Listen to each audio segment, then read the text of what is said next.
안녕하십니까. 방금 소개받은 엔텔스의 권종욱입니다.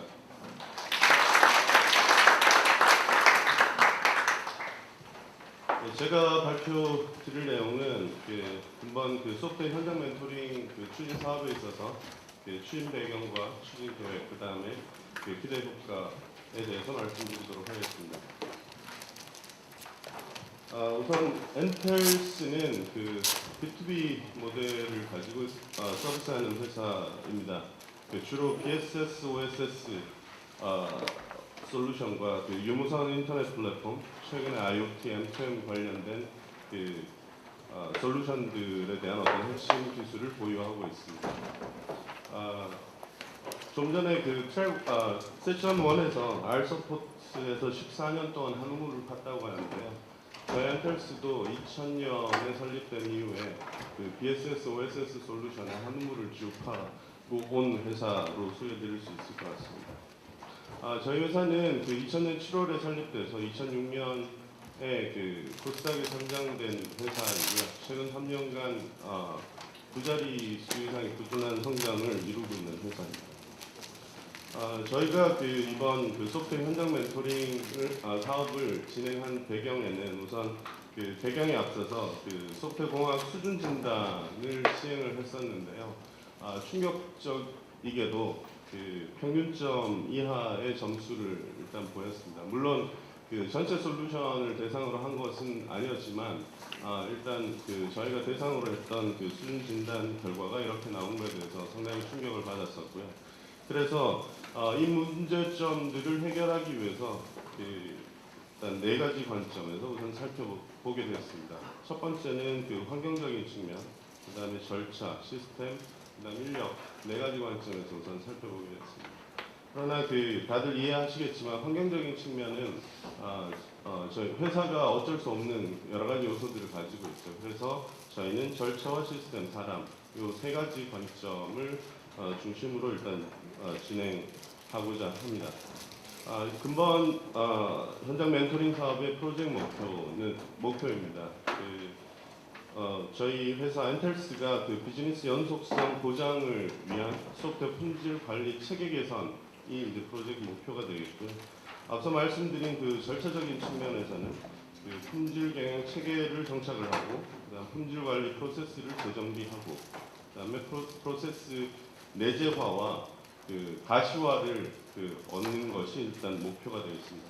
시스템 관점에서는 여러 가지 프로세스와 방법들이 잘 마련된다 하더라도 이것들이 유기적으로 돌아갈 수 있는 시스템적인 측면들을 간과해서는 안 될 것입니다. 그래서 시스템적인 측면의 어떤 프로젝트 목표를 가지고 있고요. 그 다음에 프로세스와 시스템이 갖춰진다 하더라도 이를 효과적으로, 효율적으로 운용할 수 있는 사람이 없다면 이것 또한 문제가 될 것입니다. 그래서 전담 인력과 인력 확충에 대한 부분을 꾸려나갈 계획입니다. 금번 적용해야 할 대상 파일럿 프로젝트의 대상 솔루션은 OCS 온라인 차징 시스템이라고 하는데요. 최근에 해외 수출과 관련된 여러 가지 이슈, 그 다음에 국내의 솔루션 딜리버리 등의 어떤 기회를 가지고 있는 OCS를 일단 대상으로 삼고자 합니다. 파일럿 프로젝트 동안에 소프트웨어 개발상에서의 어떤 비가시성을 극복할 수 있는 개발 과정의 어떤 투명성을 확보할 수 있는 방법론을 적용을 하고, 그다음에 품질 문제 어떤 조기 검출을 할 수 있는 환경들을 만들어 나갈 것입니다. 그다음에 진행 과정에서 소프트웨어 공학 센터가 제공하는 표준화된 수행 방법론을 적용할 예정입니다. 엔텔스와 소프트웨어 공학 센터는 보시는 바와 같은 R&R을 가지고 사업을 추진할 예정이고요. 지난 4월에 일단 프로젝트를 시작을 해서 지금 현재는 프로세스 개선을 하기 위한 기존에 저희가 가지고 있는 표준 운영 프로세스 SOP를 검토를 하고 기존에 가지고 있던 SOP의 문제점들을 지금 진단하고 있는 상태입니다. 그 기존 SOP가 가지고 있었던 문제점들은 바로 다음에 그 최석원 수석께서 좀 더 자세하게 말씀을 드릴 예정입니다. 저희가 그 근본 프로젝트 통해서 그 기대하고 있는 그 효과들입니다. 우선 소프트웨어 관리 프로세스 재정비를 하고 그 다음에 그 도구 도입을 통해서 소프트웨어 품질 관리 체계 개선을 이루고 품질 향상을 통해서 제품 경쟁력을 강화하고 결국은 매출 증대를 이루는 것이 기대 효과이고 근본 프로젝트의 최종 목표라 할 수 있습니다. 저희가 아까 그 SOP를 검토를 하고 있다고 했는데요. 2008년에 이제 저희가 전사 그 표준 운영 프로세스를 일단 공표를 하고 지금까지 진행을 하고 있었는데 그 표준 운영 프로세스는 그 회사의 어떤 규모, 그 다음에 조직 체계, 그 다음에 그 회사가 가지고 있는 어떤 그 비즈니스 모델에 맞는 어떤 SOP가 당연히 되어야 합니다. 그런데 이제 그 진행을 하다 보면 교과서적이고 너무나 그 표준에 이 몰입된 어떤 SOP를 만들게 되면 그것이 마치 그 저희 몸에 맞지 않는 한 옷이 돼서 그 계속 그 구성원들을 괴롭히게 되는 결과를 가져왔던 것 같습니다. 따라서 저희가 이제 근본 기회를 통해서 그러한 그 불합리성을 가지고 있던 SOP를 개선을 하고 개선된 SOP를 시스템으로 이제 구축을 진행을 하고자 합니다. 감사합니다. 네, 안녕하세요. 저는 말랑스테 대표를 맡고 있는 김영호입니다. 네, 안녕하세요. 저희는 처음에 이제 한 2011년 정도에 이제 대학생 5명이서 시작한 이제 스타트업이었고요. 처음 시작했던 멤버는 이제 5명이 이제 3명이 엔지니어 그리고 2명이 디자이너로 이제 구성된 팀이었습니다. 이제 그 상태에서 저희가 이제 서비스를 시작을 하다 보니까 처음부터 뭐 지금과 같은 규모를 생각했던 건 아니고 계속적으로 발전을 하면서 요즘 말하고 하는 이제 린 스타트업 또는 이제 그로스 해킹 같은 것들을 계속적으로 이제 겪어가면서 성장을 해왔습니다. 근데 이제 성장을 하다 보면은 너무 잘 아시겠지만 성장통이라는 걸 겪을 수밖에 없는 것 같습니다.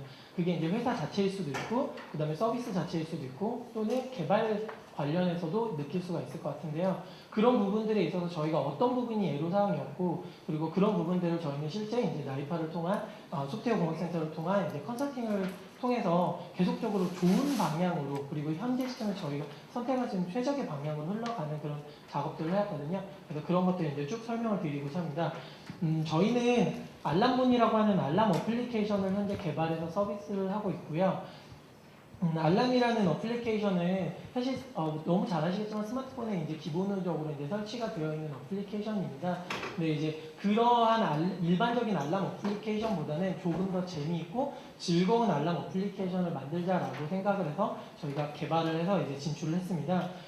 지금 이제 동영상이 원래 재생이 되면은 조금 더 보여드리면 좋을 텐데 실제로 그냥 폰에서 저희 구글 플레이나 아니면 앱스토어에 들어가셔서 알람이라고 검색하시면 저희 알람문을 볼 수가 있는데 간단히 말로 이렇게 특징을 좀 설명을 드리자면은 일반적인 알람이 너무 잘 아시겠지만 그냥 내가 좋아하는 음악을 선택해서 재생하는 형태로 되어 있습니다.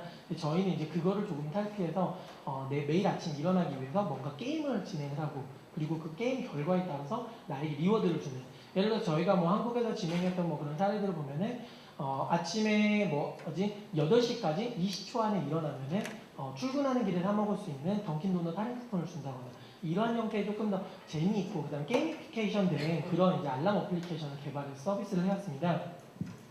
저희가 이제 실제 이 서비스가 출시된 거는 2012년 1월이었고요. 이때 이제 한국에서 출시를 해서 쭉 빠르게 성장을 거쳤습니다. 그래서 한국에서는 약 6개월 만에 1위를 거친 다음에 저희가 그때부터 고민을 하게 돼서 저희 이제 고객님께서 이제 한 분이 드렸고요. 그래서 이제 저희가 글로벌에 나가게 됐는데 글로벌에 이제 시장을 나가게 된 직후 저희가 약 현재까지 1,200만 다운로드 그리고 약 1년 사이에 저희가 600%의 성장을 기록을 하게 됐습니다.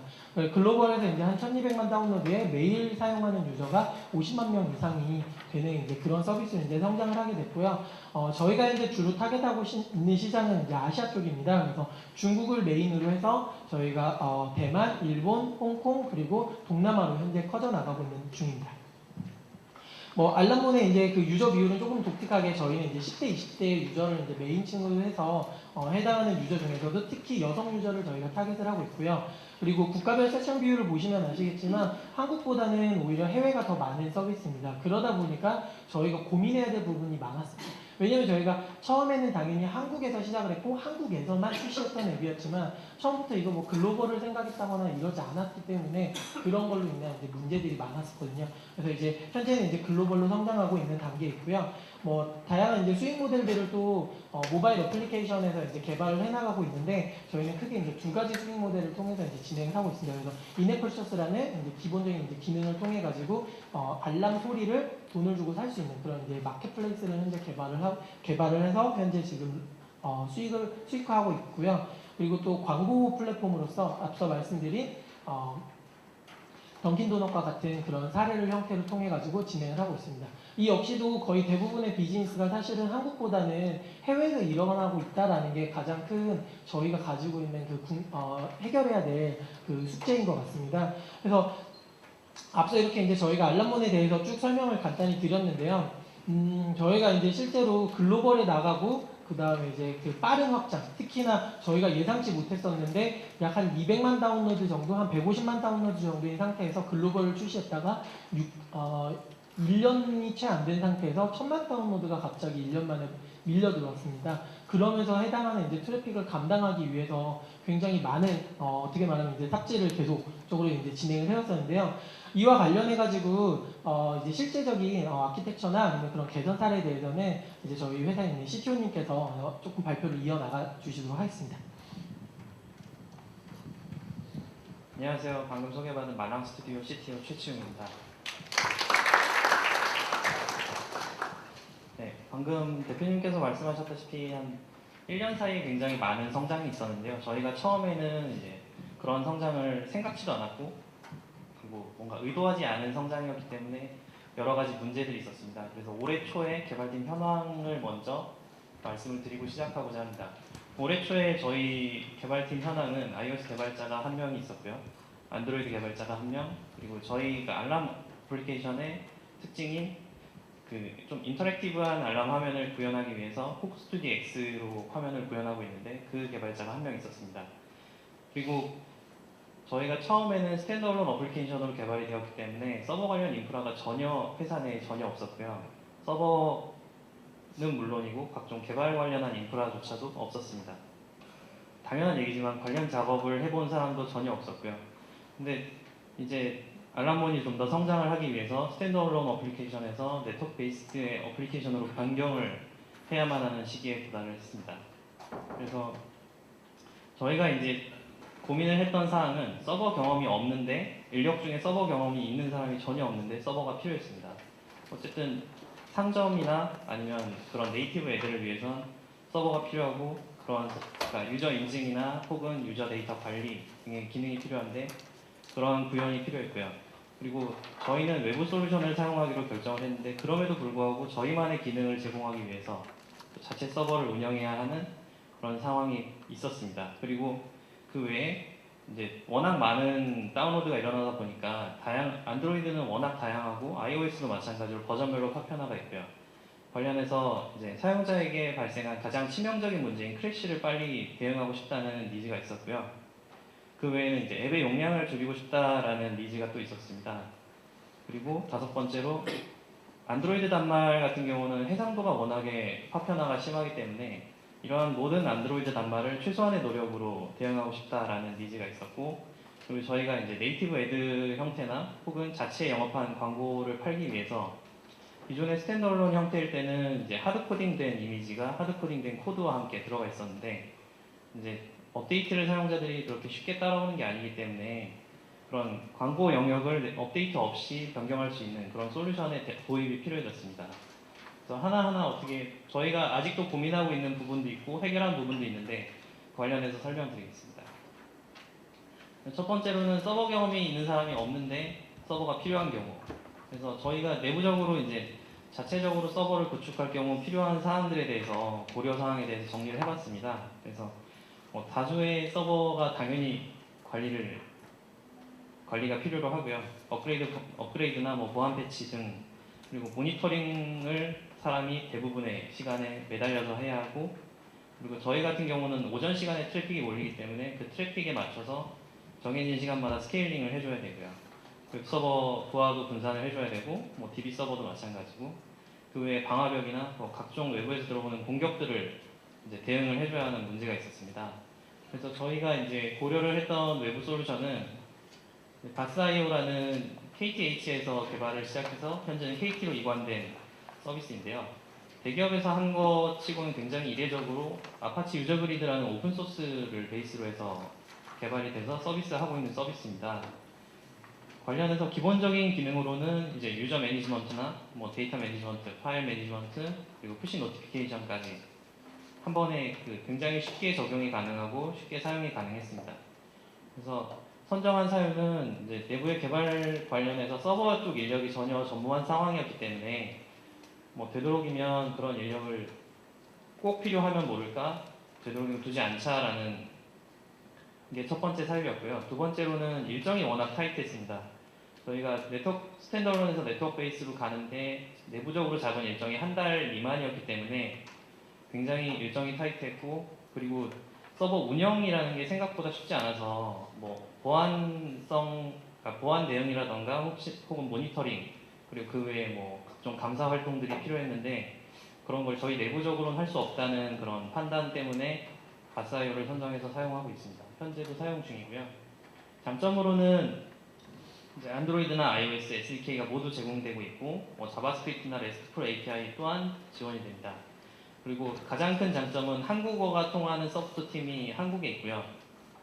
그래서 이제 대부분의 백엔드 서비스는 외국에서 서비스를 하다 보니 영어로 대응을 해야 하는데 그게 아니라 한국어로 대응이 가능하다라는 장점이 있었습니다. 장점만 있을 수 있는 건 아니고 단점도 물론 있는데요. 한국에 서포트 팀이 존재하지만 빠른 대응을 해주지는 않습니다. 아무래도 대기업이다 보니까 그리고 사용하는 사람이 베타라고 해도 좀 많은 편이다 보니 빠른 대응을 해주지는 않지만 그래도 대응을 해주긴 하고요. 그리고 안정성에 대한 의문이 조금 있습니다. 아무래도 KT에서 서비스하는 유클라우드 위에 올라가 있는데 유클라우드 자체가 이제 안정성이 조금 의문이 있는 서비스라서 그 위에 올라가 있는데 어쨌든 그런 부분들이 있고요. 그 외에 안드로이드나 iOS SDK가 동일 기능을 제공하는데 그게 내부적으로 구현이 약간씩 다르다거나 하는 그런 사소한 문제가 좀 있습니다. 그래서 현재까지는 바스IO를 통해서 저희가 서버를 내부적으로 그렇게 큰 부담 없이 가지고 가고 있습니다.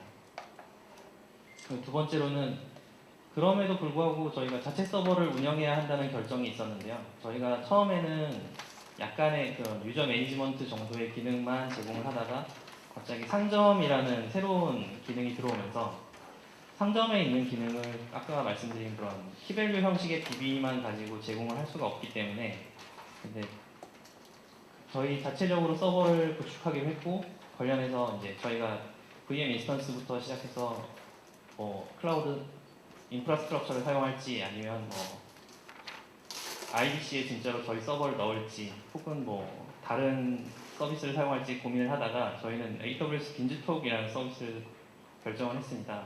이 서비스 같은 경우는 AWS 상의 어플리케이션을 배포만 하면 자동으로 프로비저닝, 로드 밸런싱, 오토 스케일링, 어플리케이션 상태 모니터링 등을 모두 다 한 번에 지원해주는 서비스고요. 지원해주는 언어도 단넷이나 자바, 노드.js, PHP, 파이썬, 루비 등 굉장히 다양해서 선택을 하게 됐습니다. 이것 또한 장단점이 있게 마련이라서요. 장점은 새로운 어플리케이션을 저희 서버에 중단 없이 배포할 수 있었습니다. 무중단 배포라고도 하는데 여러 대의 서버를 가지고 한 대씩 이렇게 롤링 업데이트를 한다거나 혹은 다른 URL을 올려놓고 URL 스왑을 한다거나 하는 식으로 서버를 굉장히 쉽게 빠르게 프로비저닝 할 수 있었고요. 두 번째로는 직접 서버에 보통 모니터링을 하기 위해서 직접 로그인해서 로그 파일을 빼오거나 하는 그런 동작들을 하게 되는데 그런 게 자체적인 모니터링 툴에서 모두 지원되기 때문에 로그인하지 않고도 로그 파일을 직접 확인이 가능했습니다. 그리고 빈지톡이라는 것 자체에는 추가 비용이 없기 때문에 AWS의 좀 저렴한 그런 리소스 비용, 사용량에 따른 리소스 비용만 내고도 이런 서비스를 사용 가능했습니다. 단점은 이게 파스의, 그러니까 플랫폼 애저 서비스의 탈을 쓴 인프라스트럭처 애저 서비스라서 오토스케일링이 이루어지는데 상당히 오랜 시간이 필요합니다. 아무래도 VM 인스턴스가 올라오고 그 인스턴스에 저희 어플리케이션이 프로비저닝 되는 그런 시간들이 필요한데 이게 리니어하게 트래픽이 증가하는 서비스라면 맞지만 저희 같은 경우는 굉장히 특정 시간에 예를 들면 아침 오전 6시, 6시 반, 7시, 7시 반 이런 30분 간격으로 굉장히 많은 트래픽이 몰리는데 저희 쪽에는 조금 맞지 않는 서비스라서 현재는 저희는 다른 방향을 검토하고 있습니다. 현재는 적용되어 있습니다.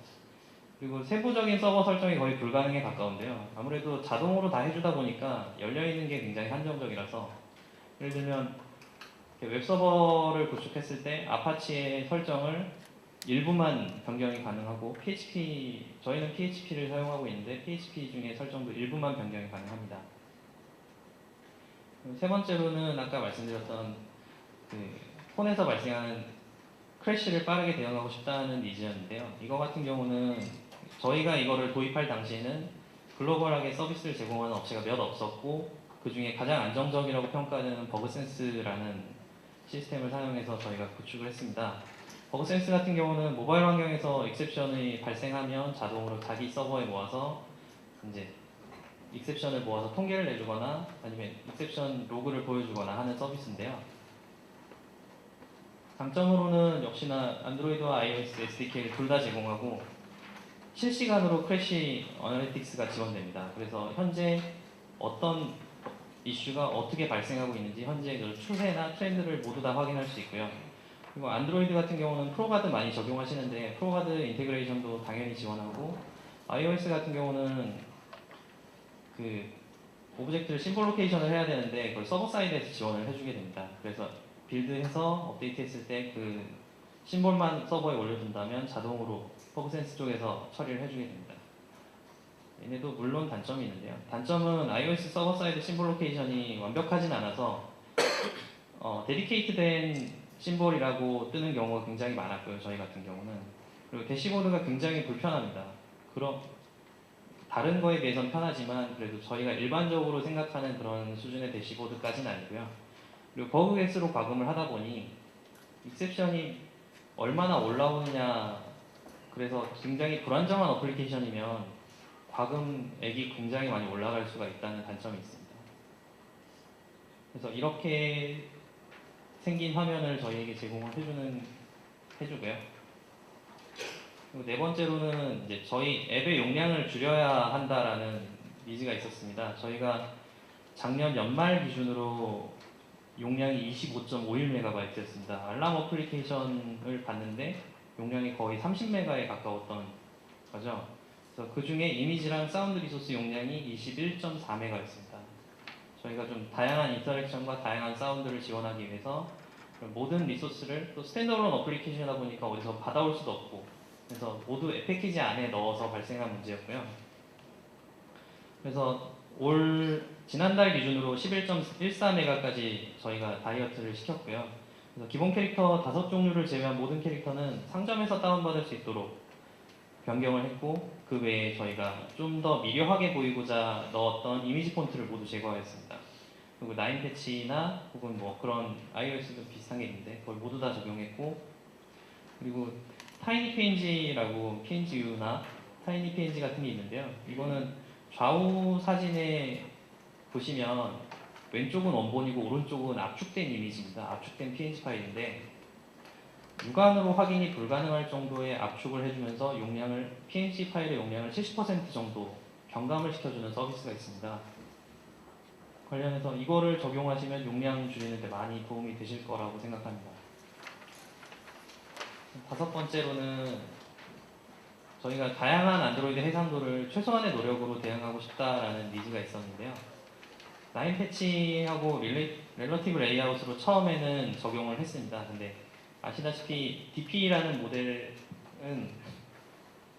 그 해상도하고 화면 사이즈를 가지고 결정이 되는 상대 수치이기 때문에 폰에서는 대부분 비슷하게 보이지만 태블릿에 가면 오른쪽 화면이 태블릿이고 왼쪽 화면이 폰인데 저렇게 좀 이상하게 늘어져 보이게 됩니다. 그래서 저희가 용량을 줄이고 한 레이아웃으로 한 벌로 모두 다 대응하는 데는 성공을 했지만 저런 의도치 않은 사이드 이펙트를 맞이해서 저희가 스케일러블 레이아웃이라는 외부에 공개되어 있는 오픈소스를 통해서 그러니까 DP 모델이 아니라 거의 전통적인 픽셀 모델로 돌아가서 해상도별로 특정 비율에 맞춰서 자동으로 확대 축소가 되는 그런 형태로 구현을 했습니다.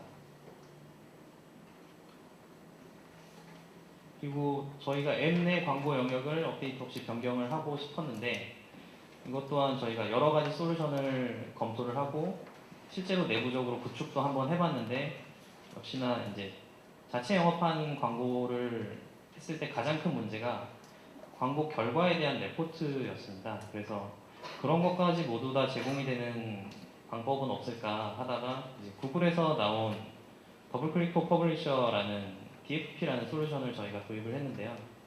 이거는 저희가 애드모비나 혹은 인모비 같은 광고 퍼블리싱을 할 수 있는 그런 하나의 매체가 될 수 있도록 도와주는 솔루션입니다. 이걸 통해서 저희가 여러 가지 저희 UI의 영역의 일부 화면들을 저희가 자체적으로 서빙을 하고 있습니다. 이것 또한 장점, 단점이 있는데 장점은 안드로이드 iOS SDK는 당연히 제공이 되고요.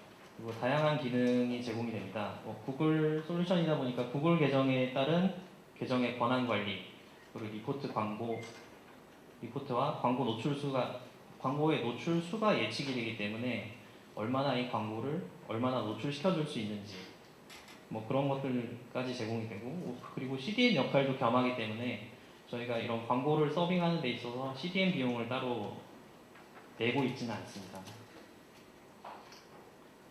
하지만 단점이 역시나 있는데요. 구글 솔루션이다 보니까 구글 솔루션은 특히 사용자가 많이 사용하는 SDK나 어플리케이션일수록 우선순위가 높다고 하더라고요. 근데 이거는 아무래도 사용자가 많지 않아서 좀 우선순위가 뒤로 밀리다 보니까 저희만의 특별한 기능을 구현하려고 할 경우 그런 좀 불안정한 SDK를 좀 만날 수 있었습니다. 그리고 기본 제공되는 템플릿이 굉장히 부실한 편인데요. 이거는 사실 모두 사용자 정의라는 그런 유저 디파인으로 풀 수 있기 때문에 그렇게 큰 단점은 아니지만 처음 접하는 사람은 사용자 정의가 굉장히 부실하기 때문에 사용하기 굉장히 어렵고 그리고 광고 항목을 생성하고 서버에서 서빙이 될 때까지 한 30분 정도 시간이 들게 됩니다. 그래서 당장 적용해서 테스트를 한다거나 그런 것들이 굉장히 어렵습니다. 그래서 결론적으로는 저희는 이제 인원이 많지 않다 보니까 리소스를 알뜰하게 좀 투자하면서 어떻게 하면 그 효용성 높은 투자 대비 효용성 높은 목표를 지향할 수 있을까 계속 고민하고 있고요. 앞으로도 계속 고민할 텐데 그래서 외부 서비스를 사용하는데 좀 장점과 단점이 분명히 존재하는 것 같습니다. 그리고 외부 서비스를 사용할 경우 그런 서비스 선정의 기준을 세우는 것도 굉장히 중요하고요.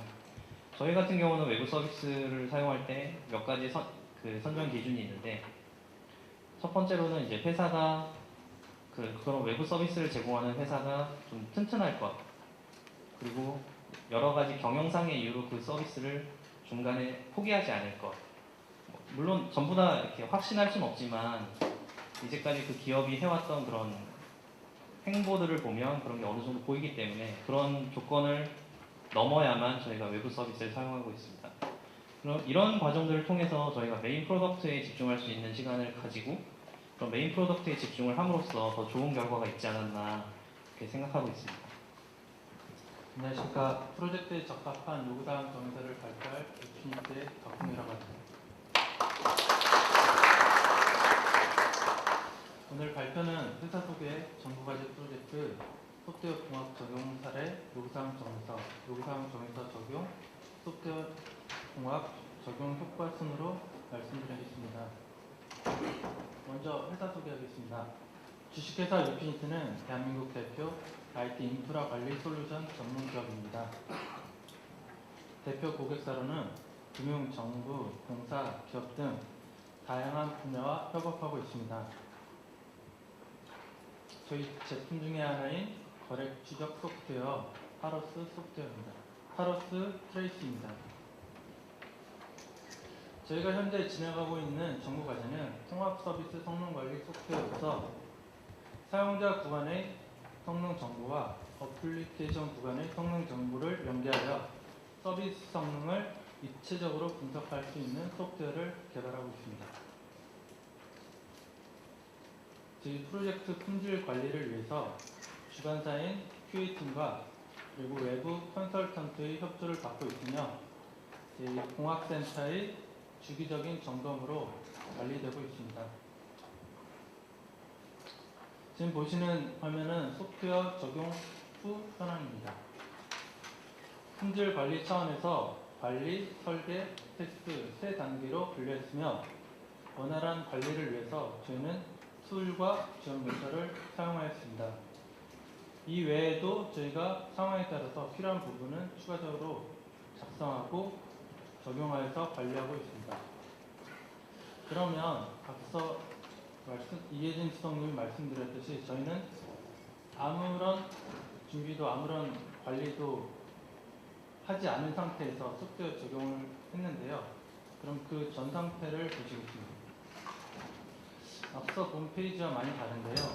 제가 볼 때는 뭔가 좀 벌거벗은 듯한 느낌을 받을 수 있는데요. 그런데 저희뿐만 아니라 대부분의 회사에서는 제품 개발을 하기 위한 정형화된 문서를 작성하고 있지 않습니다.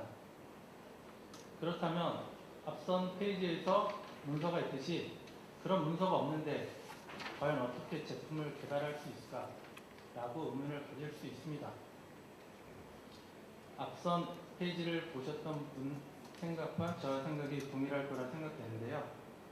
그러면 이렇게 제품에 필요한 문서가 개발에 필요한 내용이 없는데도 불구하고 어떻게 개발이 될까요?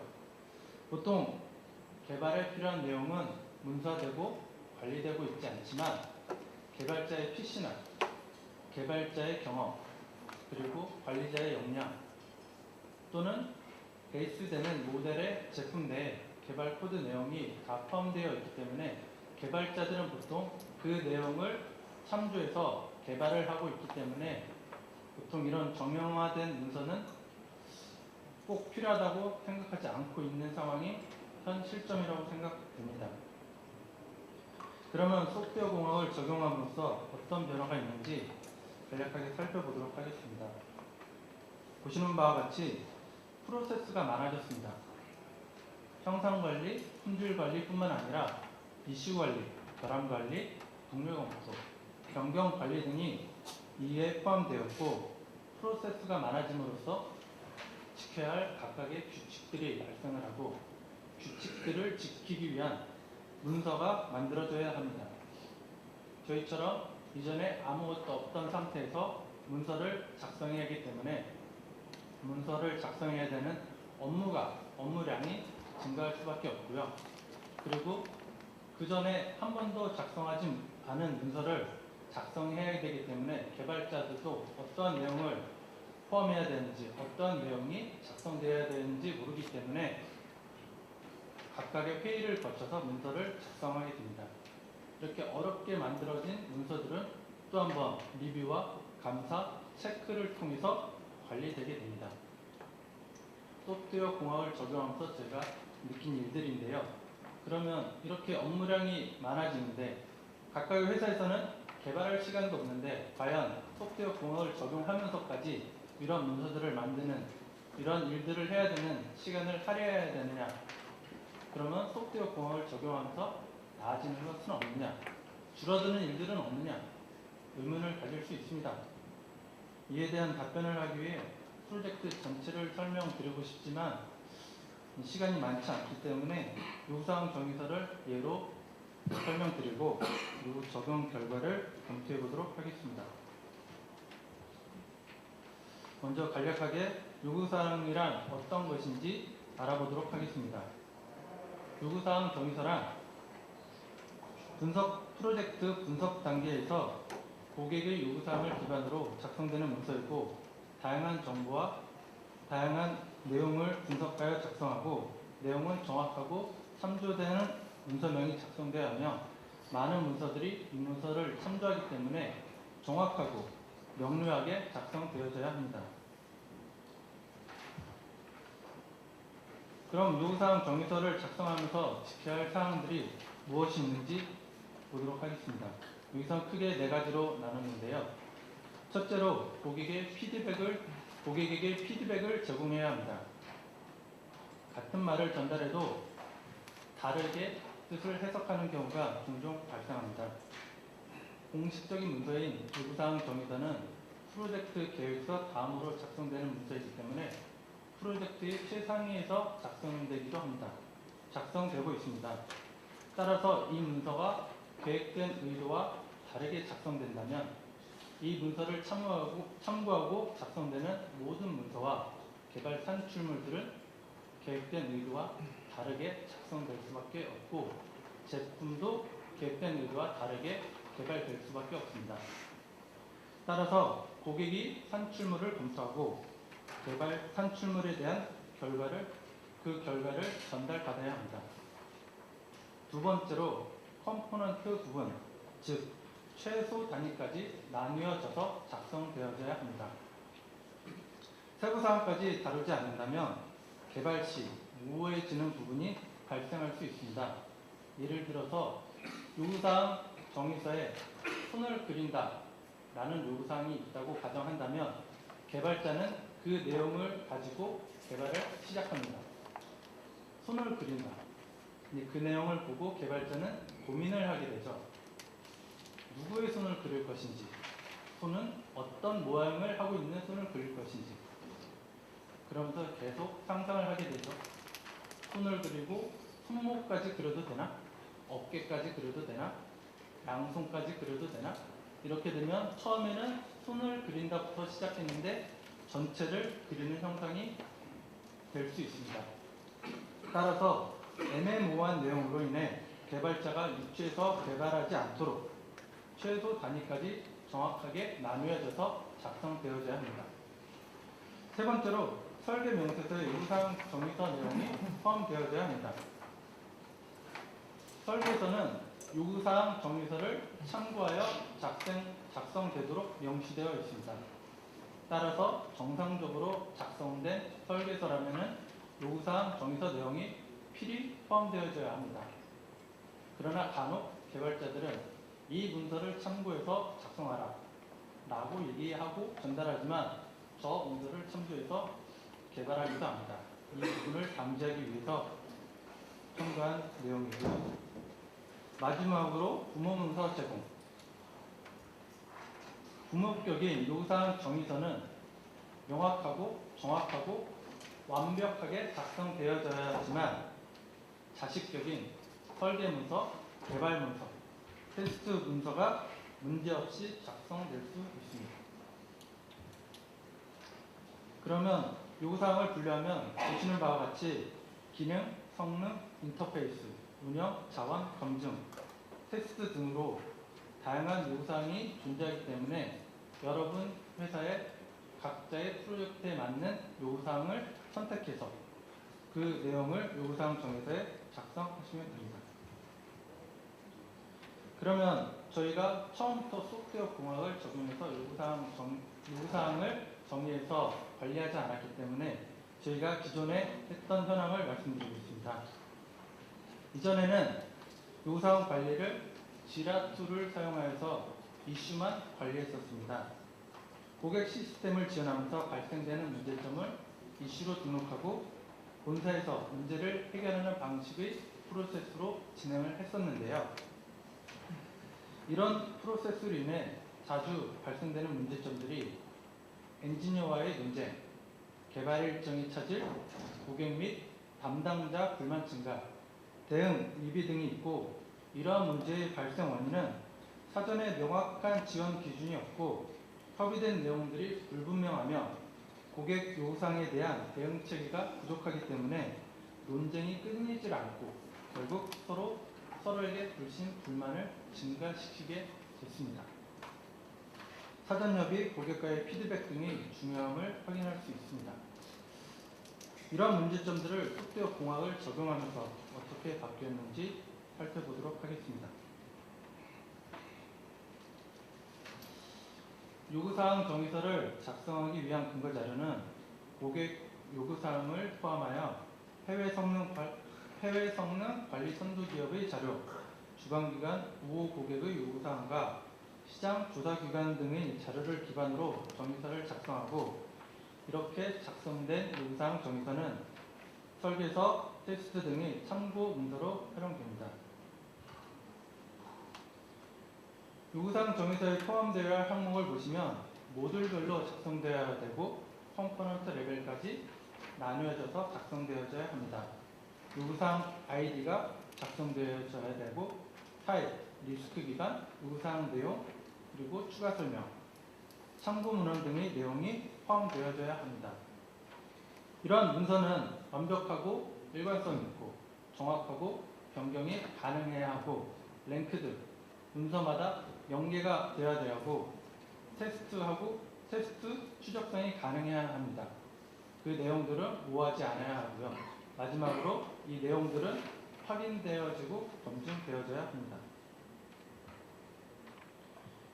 이렇게 정리된 내용들을 사전회의에서 정의되고, 이를 기반으로 문서를 작성 완료하게 되는데요. 검토 수정을 반복해서 문서가 완료되면 필요에 따라서 교육도 실시하고 교육된 내용을 정의서에 추가할 수 있습니다. 저희 같은 경우는 요구사항 정의서를 작성하면서 위험관리 교육을 받았고, 그 내용을 요구사항 정의서에 포함시켰습니다. 여기서 중요한 것은 요구사항 정의서뿐만 아니라 다른 모든 문서 및 개발 산출물에 대한 동료 검토, 즉 리뷰가 필요하다는 것입니다. 산출물 작성자뿐만 아니라 다른 개발자, 관리자, 그리고 제3자가 산출물을 검토함으로써 결함을 발견하고 예방할 수 있는데, 이는 최소한의 투자로 최대의 효과를 볼 수 있는 방법 중에 하나입니다. 저희도 이 요구사항 정의서를 그리고 다른 문서를 작성하면서 경험했던 것이고요. 따라서 프로젝트를 진행하면서 동료 검토를 적용한다면 품질 향상에 많은 도움이 될 것이라고 생각합니다. 그러면 요구사항 정의서를 작성하고 적용함으로써 어떤 변화가 생겼는지 살펴보도록 하겠습니다. 적용 전에는 저희는 요구사항 정의서를 작성하지 않았고 단지 툴을 활용한 이슈만 관리함으로써 앞에서 설명한 이런 문제점이 발생했는데요. 그러면 소프트웨어 공학을 적용한 후에는 사전 조율로 인한 계획 대비 진행 결과가 일치함을 확인할 수 있었고, 동료 검토, 고객과의 피드백을 통해서 요구사항을 100% 만족함을 확인할 수 있었습니다. 리뷰 활동과 교육으로 인해 완성도를 높일 수 있었고, 요구사항 아이디를 부여함으로써 추적성이 용이해졌습니다. 단순하고 명료하게 작성함으로써 이해도를 높이고, 리뷰, 감사 등을 통해 무결성이 높아지고 결함이 낮아짐을 확인할 수 있었습니다. 참고 문헌과 전문가의 컨설팅, 점검 및 지원을 통해 전문성이 향상됨을 확인할 수 있었습니다. 제 설명을 들으시면 소프트웨어 공학을 적용함으로써 이 문서가 완벽해졌구나 라고 이해하실 수도 있는데요. 그런 뜻은 아니고요. 저희가 이전에 관리하던 상황이 아무것도 없던 상황에서 소프트웨어 공학을 적용함으로써 한 단계 업그레이드 됐다고 보시는 게 맞을 듯합니다. 저희가 노력을 많이 해서 요구사항 정의서를 작성했는데, 이 정의서는 추적 매트릭스 작성에 활용되어 설계서 아이디, 테스트 케이스 아이디를 작성하고 추적하는 데 이용되고, 기능 설계서, 상세 설계서를 작성하는 데 참고 문서로 활용됩니다. 요구사항 정의서 추적 매트릭스, 설계서를 활용하여서 소프트를 개발하고 테스트 케이스를 작성할 수 있습니다. 여기서 보시는 엑셀 내용은, 표 내용은 단위 테스트 케이스 문서 내용을 추출했는데요. 여기서 단위 테스트 아이디는 추정 매트릭스 기반으로 작성되고 우선순위는 리스크 기반, 시나리오, 인풋, 액션, 익스펙티드 리절트는 설계서에 작성되어 있는 내용을 참조해서 작성하게 됩니다. 여기서 저희가 주목할 부분은 액션 부분인데요.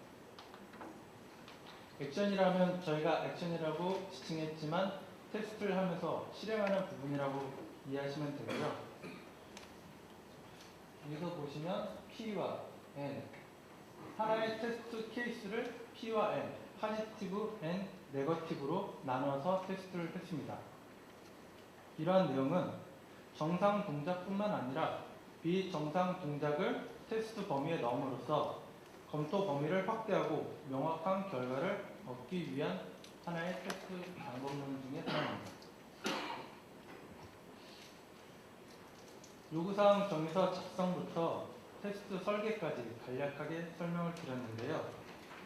프로젝트 전반에 걸쳐서 저희가 효과를 본 사항을 두 가지씩 말씀드리겠습니다. 첫째로 관리 부분입니다.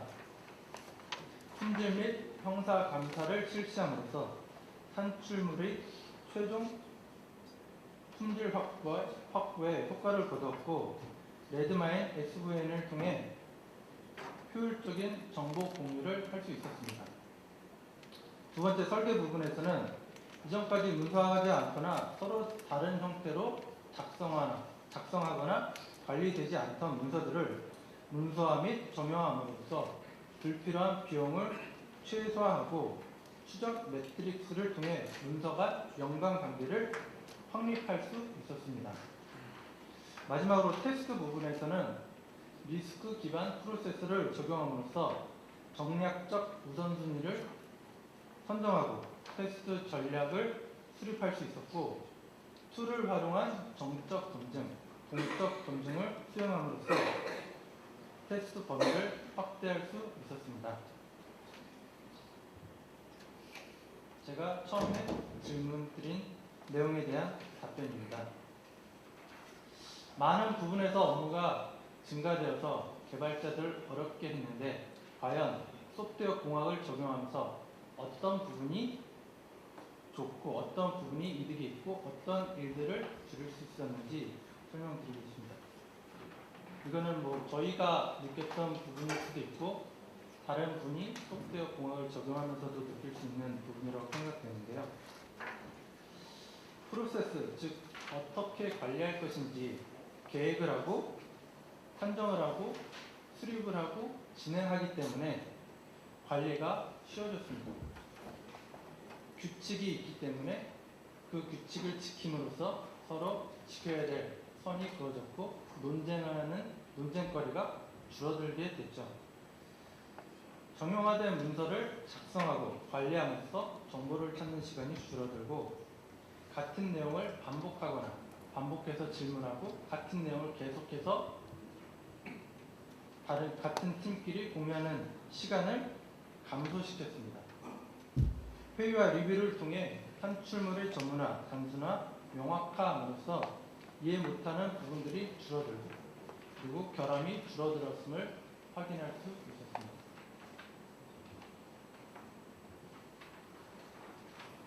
오늘 발표한 내용이 제가 지금 조금 긴장을 많이 해서 준비한 시간보다 빠르게 진행됐는데요. 제 발표 내용을 들으면서 너무 이상적으로 얘기하지 않나, 소프트웨어 공학을 그렇게 좋았나 라고 인식할 수도 있는데요. 사실 저희도 소프트웨어 공학을 적용하면서 여기서 얘기하지 못한 많은 어려움을 느꼈었고, 그리고 앞서 말씀드렸듯이 저희는 앞으로 2차년도 프로젝트를 진행해야 되기 때문에 해야 될 일들이 많고 지금도 고민을 많이 하고 있습니다. 소프트웨어 공학을 적용하면서 예상치 못한 일들이 많이 발생할 수 있는데요. 그것들을 얼마나 현명하게 대처하느냐가 중요하다고 생각됩니다. 프로젝트를 진행하면서 처음에 의도한 바와 다르게 진행되더라도 점검 및 감사를 통해서 바로잡을 수 있고 계획된 내용이 틀렸다면 변경 또는 수정할 수 있습니다. 저희가 요구사항 정의서를 작성하면서 위험관리 교육을 받고 그 내용을 추가한 것이나 동료 검토를 통해 발생할 수 있는 결함을 최소화한 것처럼 말이죠. 그리고 소프트웨어 공학을 전부 수행할 수는 있지만 모든 프로세스를 단시간에 내재하기는 어렵습니다. 따라서 당장 필요한 프로세스를 적용시켜 차근차근 내재하는 것이 중요하고, 그렇지 않고 전체를 적용하기 위해서는 단계별로 적용한다면 한참 업그레이드된 품질을 볼 수 있을 것입니다. 끝으로 품질 관리는 품질 담당자만 수행하는 것이 아니라 모든 직원이 참여해야 하는 것이고, 테스트하는 것만으로 품질 관리를 한다는 생각을 버려야 합니다. 품질 관리는 전반에 걸쳐서 진행해야 되고, 프로젝트 초반부터 진행이 돼야 마지막에 성과를 볼 수 있다라고 생각합니다. 이상입니다.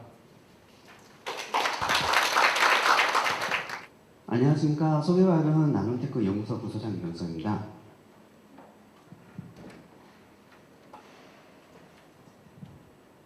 일단 발표할 순서는 다음과 같습니다.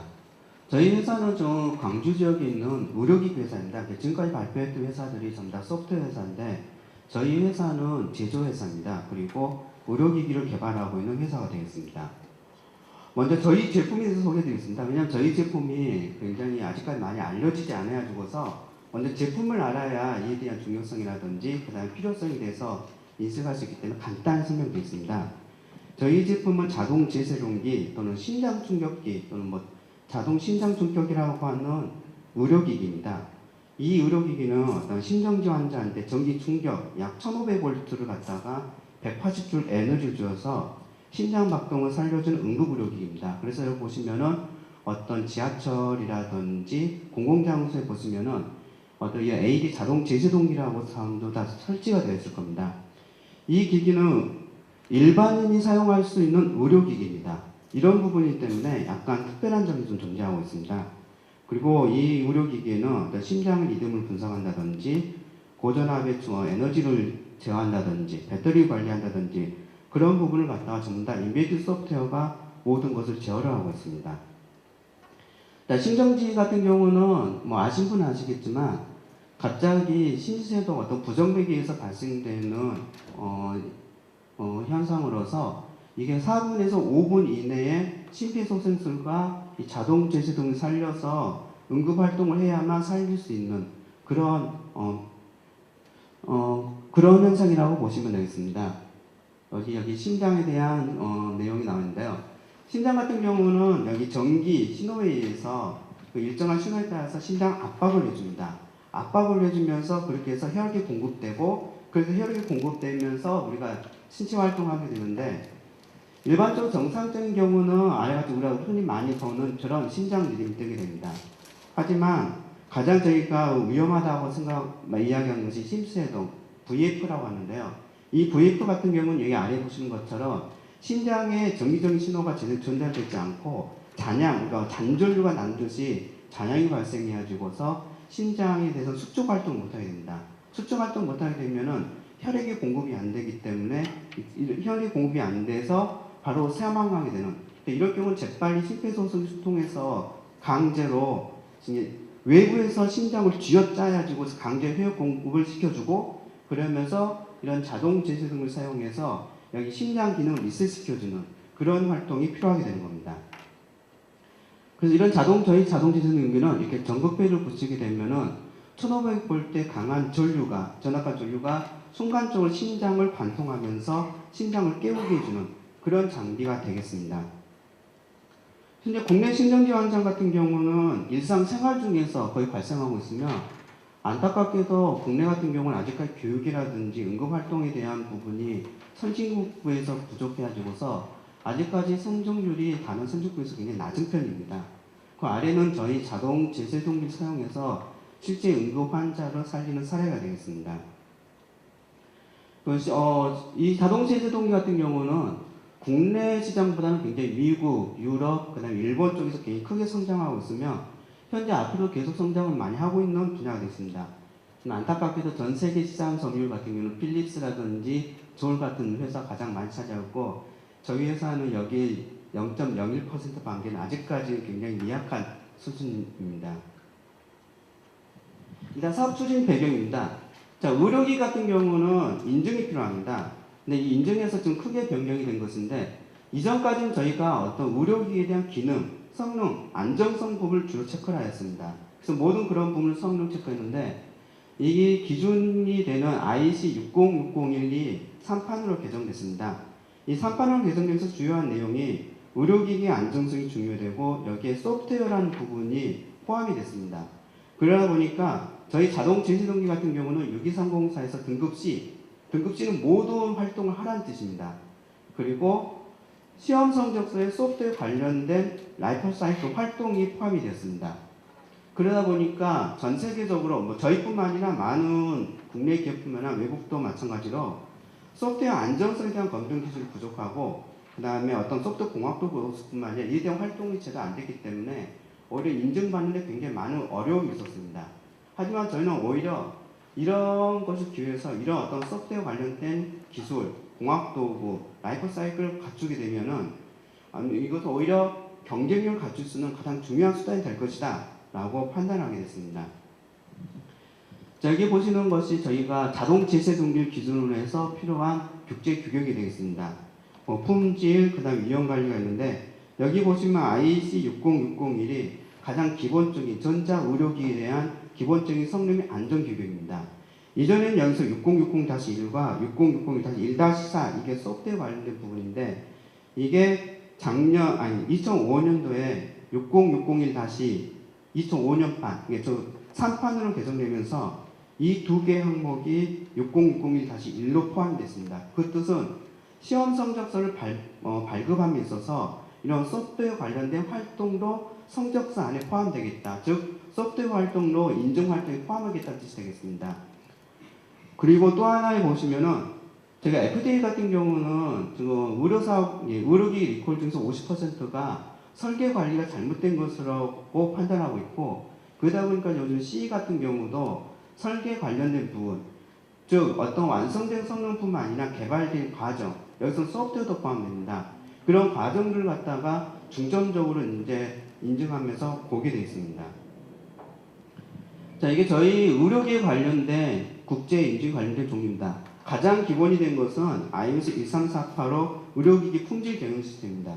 우리가 어떤 인증서를 받는다, CE 인증서를 받는다, FDA 인증서를 받는다, 캐나다 칸카스를 받는다. 이 모든 것의 가장 기본은 13485입니다. 즉 우리가 인증을 받았다는 것은 우리 기업이 그다음 이 제품이 ISO 13485에 의한 품질 경영 시스템에서 품질을 만족하고 있다라는 것을 인정을 해주는 겁니다. 근데 이걸 인증하기 위해서는 기본적인 시험 어떤 성능이 필요한데 가장 기본적인 성능이 되는 것이 IEC 60601-1이 되겠습니다.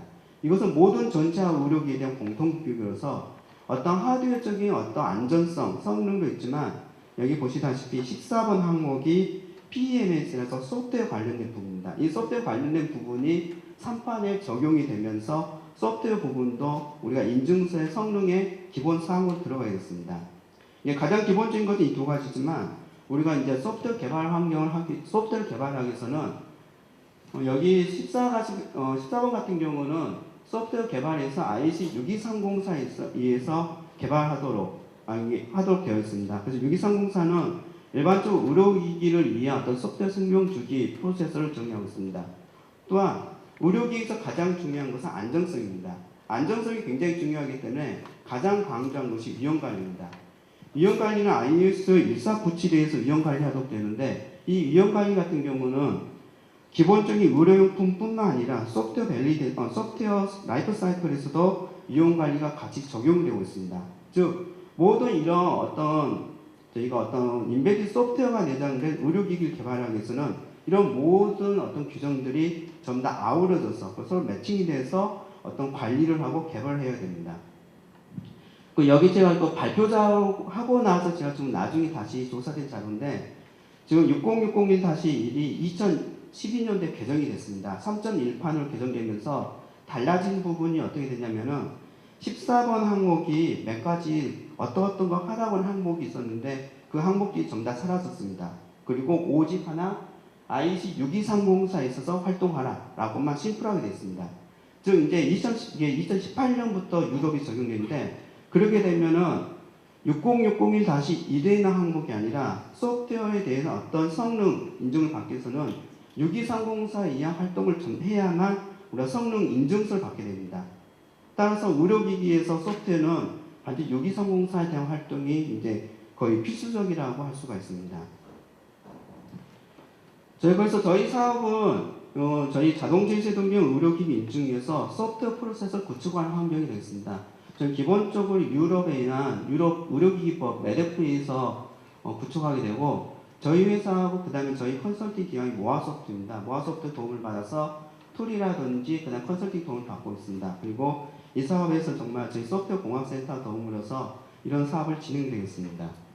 저희가 지금 2차년도 진행하고 있는데 1차년도에서 진행했던 부분은 이 빨간색으로 보는 부분이 되겠습니다.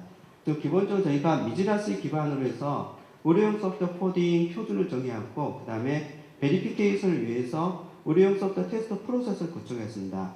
작년에 저희가 이렇게 프로세스를 구축하고 그 다음에 이에 대한 성과로서 저희 일본 쪽에 지금 OEM 수출을 준비하고 있는데 이 수출에서 제가 소프트웨어 밸리데이션 다큐멘션에서 이 결과물을 활용을 하였습니다. 그 올해 저희가 중점을 두는 것이 바로 이 전반적인 프로세서를 구축하는 것이 올해 목표가 되겠습니다. 즉 작년에는 어떻게 베리피케이션 중심이 됐다면은 올해는 이제 밸리데이션 중심 그리고 위험 관리를 갖다가 어떻게 효과적으로 할 것인가. 그 아까 전 파트에서 많은 질문이 나왔던 것이 어떤 요구사항에 대한 추적성입니다. 왜냐하면은 지금 방금 전에 설명했지만 의료기기 인증에서 설계 이력 파일 우리가 보통 어떤 히스토리를 갖다가 있는데 이 히스토리를 굉장히 강조를 하고 있습니다. 그러다 보니까 어떤 이력 부분을 굉장히 강조를 해야 하고 또 저희 의료기 같은 경우는 위험관리와 같이 맞물렸기 때문에 어떤 것이 바뀌게 되면 위험관리라든지 그런 모든 것이 같이 다 딸려서 변경이 됩니다. 그런 부분을 갖다 어떻게 할 것인가 하는 부분이 올해 저희 목표가 됐습니다. 먼저 정리가 작년에 했던 부분입니다. 먼저 저희가 미즈라시를 기반으로 해서 저희 자체적으로 또 코딩 룰을 정의를 했습니다. 의료기기 IC62304에서는 어떤 코딩 룰에 대한 것은 아무 내용이 없습니다. 그냥 이것은 다 업체 자유이긴 한데요. 저희 같은 경우는 인베디 시스템이다 보니까 그리고 또 일반적으로 현장에 나가는 의료기기다 보니까 소스 코드의 문제가 발생했을 경우에 그에 대한 리스크가 굉장히 크게 됩니다. 그러다 보니까 어떤 우리가 예를 들어서 리스크를 줄이는 즉 위험 관리를 할 필요가 있는데 그 방법을 찾다가 어떤 자동차에서 사용하는 규격을 갖다가 저희한테 맞게 접목을 시켰습니다. 어차피 자동차도 인베디 시스템이고 어떤 안정성을 강조하기 때문에 저희도 그리고 또 의료기기도 인베디 시스템이기 때문에 미즈라시를 갖다 쓰게 되면 굉장히 효율적일 거다라고 판단해서 이 미즈라시를 갖다 전부 다 사용하지 않고 실제 미즈라시에서 저희가 의료용 사용할 수 있도록 39개를 정의를 했습니다. 이 39개 정의를 해서 저희가 코딩 과정에서 이 룰 적용하게 됐고 이 적용함으로써 저희는 어떤 위험 관리를 할 수 있는 어떤 저희가 소스 코드에 대한 품질을 높이면서 안정성 확보할 수 있는 그런 수단으로서 활용하게 됐습니다. 다음에 의료용 소프트웨어 테스트 프로세서로서 저희가 정적 분석과 동적 분석을 갖다가 LDR의 테스트 베드하고 T1이라는 툴을 이용해서 구축 환경을 만들었습니다. 이런 부분도 마찬가지로 62304에서는 특별하게 정의되는 부분이 아닙니다. 하지만 의료기기의 가장 큰 인증의 특징은 자가선언입니다. 즉 우리 같은 경우는 이 제품은 이러한 품질을 만족합니다 라고 자가선언을 합니다. 여기서 자가선언에서 가장 중요한 것이 증명입니다. 우리는 이 자동 재생경기에 내장된 소프트웨어는 안전합니다 라고 자가선언을 했습니다. 그럼 그 자가선에 대해서 어떻게 증명할 것인가 라는 부분이 나오는데 그에 대한 어떤 활동으로서 저희가 이런 인정받는 LDR이라는 인정받는 툴을 이용해서 저희가 소스 코드를 검증하고 이걸 이용해서 테스트를 하고 그에 대해서 테스트 보고서를 만들어서 이것을 증명자료로서 제출하는 방식을 선택하였습니다. 그래서 저희가 처음에 이렇게 여기 보시면 리포트가 보면 아시겠지만 맨 처음에 저희가 기존에 있던 소스 코드를 갖다가 저희 코딩 룰을 적용해서 한번 돌려본 결과였습니다. 뭐 부끄러운 이야기지만 역시나 많은 부분에서 코딩 룰에 대해서 오류를 찾았고 이런 오류를 저희가 수정함으로써 저는 얼마든지 이제 다른 인증기관이나 회의 쪽에서 우리 소프트웨어는 이런 도구를 돌려서 어떤 품질을 만족하기 위한 활동을 하였다라고 증명을 할 수가 있게 되었습니다. 다음에 구조적 분석과 기능성의 절차입니다. 이전 같은 경우는 저희가 어떤 소프트웨어 베리데이션, 베리피케이션 활동했다 할 경우는 어떤 펑션을 적고 이 펑션이 제대로 동작했다 안 했다 그 수기적인 테스트입니다. 일반적으로 지금 62304 리포트를 보면은 대부분 아직까지 인증에 대한 리포트를 보게 되면은 대부분 문서 워드상에서 그냥 펑션명을 적고 이 부분이 정상적 동작이다 안 했다 그런 식으로만 판단하고 있는데 저희 같은 경우는 그렇게 하고 실제적으로 어떤 그 테스트에 대한 어떤 입력값을 주고 그 다음에 그에 대해서 분석하고 그 출력값을 갖다가 실제 보고서로서 어떤 첨부 자료를 해서 이에 대해서 저희가 어떤 소프트웨어 밸리데이션에 대한 리포트에 대한 어떤 증명자료로서 활용하고 있습니다. 물론 여기서도 저희가 문제점이 인베디스트 하드웨어적인 시스템이다 보니까 하드웨어적인 테스트 부분은 좀 약간 문제가 있습니다. 저 하드웨어적으로 어떤 입력값들, 스위치라든지 센서값이라든지 그런 부분은 제가 동적 테스트할 때 어떤 스터브로 이용해서 그러면 가상적으로 데이터 입력받는 식으로 해서 최대한 소프트웨어는 안정성 확보하고 이렇게 하면서 저희가 어떤 장점이 있다면은 문제가 발생했을 때 이게 진짜 소프트웨어 문제인지 하드웨어 문제인지 어느 정도 쉽게 접근할 수 있다는 그런 장점도 갖게 되었습니다. 그 다음 저희가 소프트웨어에 대한 어떤 결과 보고서입니다. 기존에 있던 단순하게 워드 문서로 된 보고서에다가 이런 식으로 저희가 어떤 소프트웨어에 대한 커버러지, MPDC라든지 아니면 스테이트먼트라든지 이런 보고서를 첨부를 해가지고서 기존과 단순하게 워드로 된 보고서가 아니라 이런 보고서를 첨부함으로써 좀 더 인증해서 저희가 어떤 증명할 수 있는 그런 활동을 수행을 하였습니다. 자, 이게 작년에 저희가 했던 내용입니다. 그래서 저희가 이제 실제 일본에 저희가 제품을 수출하기 위해서 지금 개발 진행하고 지금 지난주에 그 개발된 제품이 일본 의료기 PMD 인증을 위해서 지금 신청이 되었습니다. 그래서 실제적으로 저희가 이제 5월 말이나 다음 내년 초부터는 이 제품이 저희가 실제 공과학 적용했던 제품이 출시돼서 판매될 예정입니다. 이제 올해 저희가 중점적으로 둔 부분이 IEC 62304 이 프로세서하고 이제 위험관리인 IS 13485를 갖다가 통합해서 한꺼번에 운용할 수 있는 환경을 구축하는 것이 목표가 되겠습니다. 여기 보시면 여기 FDA 설계 가이드가 있는데 이게 용어만 좀 다르지 실제적인 소프트웨어 라이프 사이클과 거의 용어가 비슷합니다.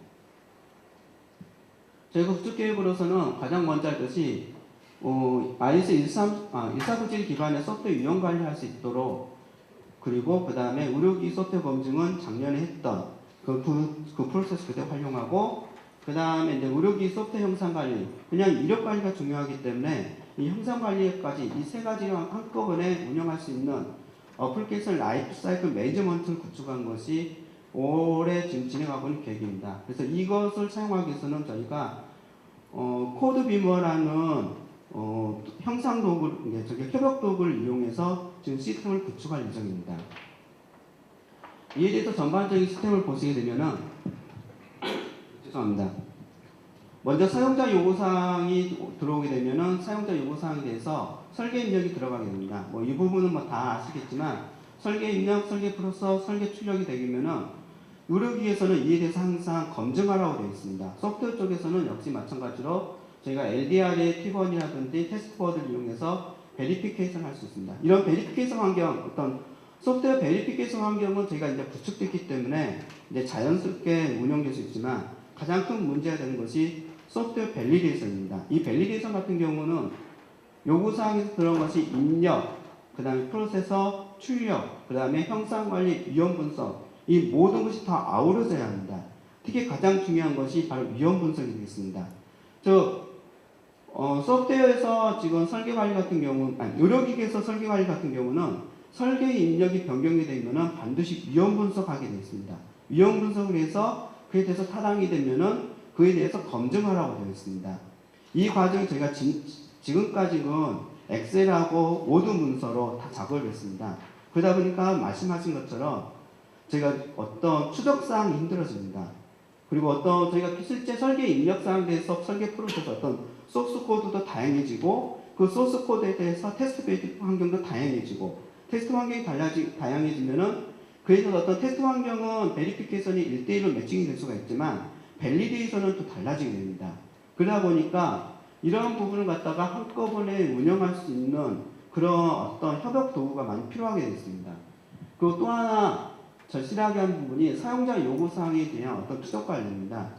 실제 저희가 개발하다 보면은 가장 큰 문제점이 오늘도 이야기가 나왔지만 저희도 일본 쪽에서 어떤 요구사항 받을 때 메일이라든지 대부분 메일로 오게 됩니다.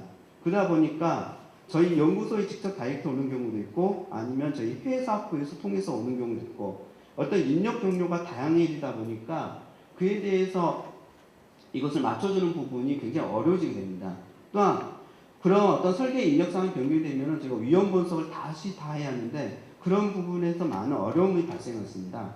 그런 부분을 해결하기 위해서 올해 같은 경우는 코드 빈번하는 협업 도구를 이용해서 어떤 설계 입력사항이 오게 되면은 그 설계 입력사항에 대해서 위험 관리를 하게 되고 그리고 그 다음에 그래서 어떤 소스 코드가 만들어졌는지 소스 코드를 관리하게 되고 그리고 소스 코드에 대해서는 저희가 LDR의 테스트 베드하고 T1을 이용해서 베리피케이션하고 베리피케이션 결과를 갖다가 저희가 출력물을 활용하면서 여기서 만약에 변경된 부분이 생겼다 할 경우는 다시 설계 입력사항에서 다시 위험 분석하도록 그런 부분을 갖다가 모든 프로세서가 매트릭스로 연결돼서 할 수 있는 그런 것을 저희가 단순하게 기존에 있던 어떤 엑셀 같은 그런 도구가 아니라 실제 협업 도구를 이용해서 링크가 될 수 있도록 그리고 또 하나 중요한 부분은 결국은 저희가 인증을 받기 위해서는 문서가 나옵니다.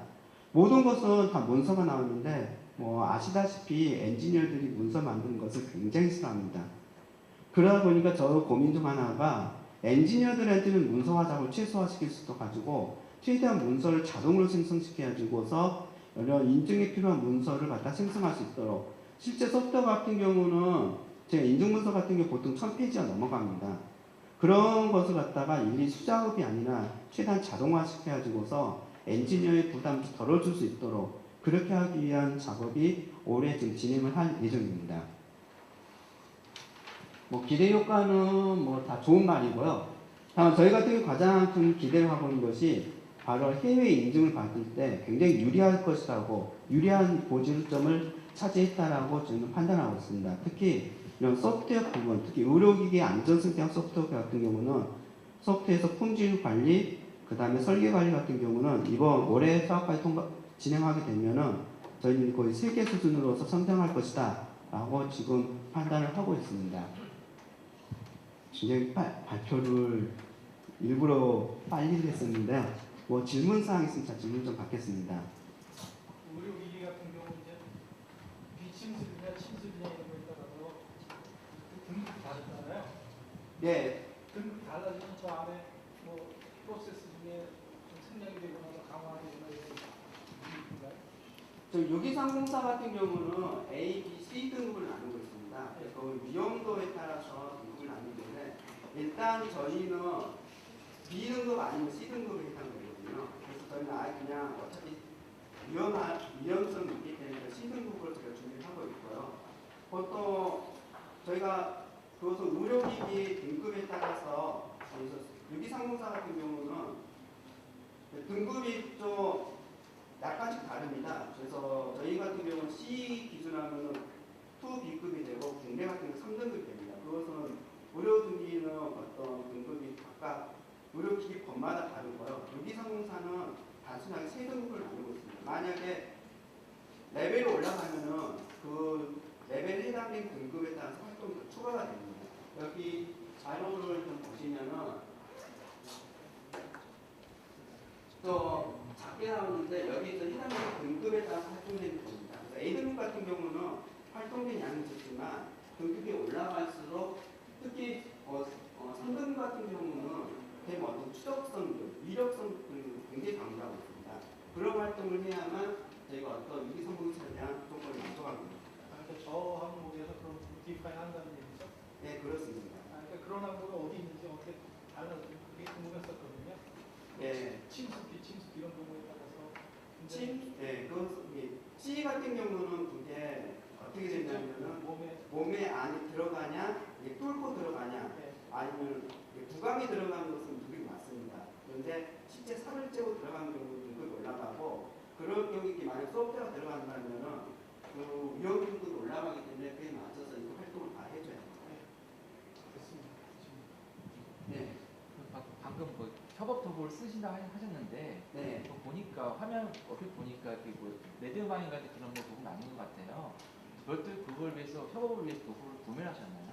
저희가 레드마인 한번 도입을 했습니다. 네. 레드마인 한번 도입했는데 일단은 제가 레드마인 적응을 좀 못한 부분이 있었고요. 네. 그 다음에 또 하나 생각할 부분이 위험 분석입니다.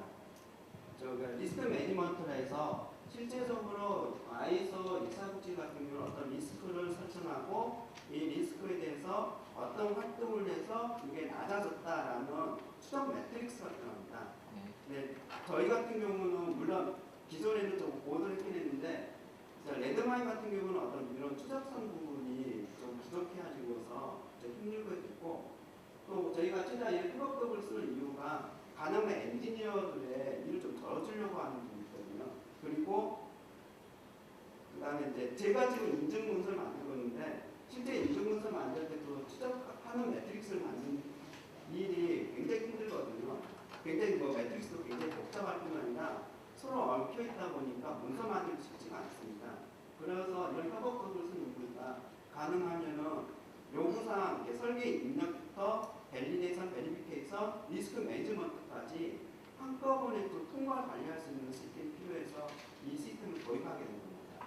그 인증 규격별로 네, 요구사항이 좀 다 다르고 네 그렇습니다. 나라마다 이제 인증 받을 때마다 요구사항이 좀 많이 다르잖아요. 네, 그거 등록하는데 추가로 소요되는 기간이 돼서 굉장히 많이 바꿔야 되나요? 어떤가요? 저희가 일단 인증 여러 개 따셔. 네. 주로 저희가 집중하는 것이 유럽 쪽입니다. 유럽이 전 세계에서 거의 두 번째 시장. 그래도 어느 정도 통합이 돼 있으니까. 예, 그 유럽이 가장 좋고 FDA 같은 경우는 저희 의료기기가 저희 510K에서 PM에 사전 승인을 받아야 하면 난이도가 올라갔기 때문에 실제 FDA는 그걸 힘듭니다. 제가 받을 수 있는 데가 유럽하고 일본 쪽. 일본 쪽 같은 경우는 국내하고 거의 유사하기 때문에 좀 어려움이 오히려 좀 덜하고요. 아마 유럽 같은 C 같은 경우는 방금 보던 그런 규정들 갖다 잘 지정했기 때문에 이 규정대로만 지키게 되면 C 인증 받는 데 큰 어려움이 없습니다. 다른 국가들 같은 경우도 대부분 6060이 다시 이를 기반으로서 성적서를 요구하고 저희가 일본의 PMDA 의료기 인증받을 때도 6060이 다시 일성적서를 기반으로 해서 신청했습니다. 그렇기 때문에 이 기반을 한다면 아주 특별한 국가를 제외하고는 큰 문제 없이 인증하는 데 문제가 없습니다. 6010에 적용되는 인증서를 받으면 다른 나라에 다 통용이 되잖아요. 네, 다 됩니다. 예.